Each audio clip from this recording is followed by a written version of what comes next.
Peace and the great rising, beloveds. I'm going to drop a little taste on y'all for the early, alright? When searching for peace, we all have our own direction of perception as insights and zeitgeist from a lesson. In accordance with our natural ability to adapt faster than the speed of light, our motto has always been to stay tight and defend our families by any means, right?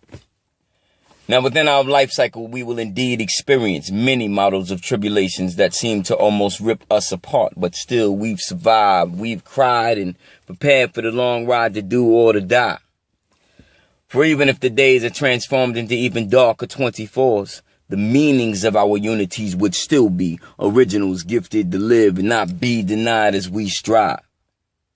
And although our outcries for equality keep contradicting the recent statistics of our demise, our bloodlines cannot alone conjure a correct solution to help us feed ourselves. We so caught up and confused about the bombings and the false reports that we done slept and allowed them to sick our babies to crimes and lies, saying everything would be fine to take up all our time.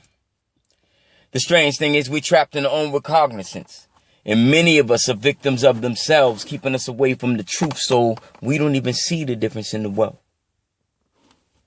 The so-called middle class no longer exists, just as the healthy and the sick. We just survivors and the rich, separated by religions and cliques with mystical beings and subliminal tricks.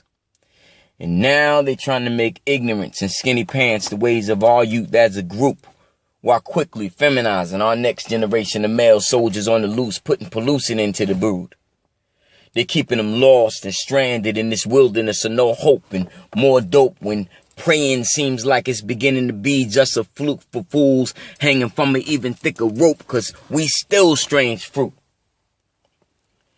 Now surely the pretenses of our final destination are beginning to show their ugly heads, while them police politicians are using slick and sometimes blatant wordplay to remind us that all the love we ever had is dead.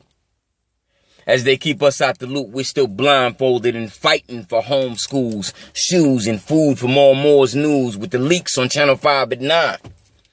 We seem to keep stalling at the cost of the babies' lives when immediate assistance is needed for the growth of original peoples. But I wonder if it had not been for the pain of their own people, would they then be so eager to sit back and allow for the gun laws to see our demise legalized? They still got laws to lock us up for healing ourselves through holistics and our own sciences, but the fear of our power alone is enough for the general alliance of all liars to unite and participate in the deliberate destruction of the true and living gods of the universe. We need to know that just because we were stolen don't mean we have to remain in chains, but they are not the benefactors of what our ancestors have left for us. They've just stolen our inheritance, and we've been dying from dawn to dusk, to sun up again. Don't y'all think that's enough?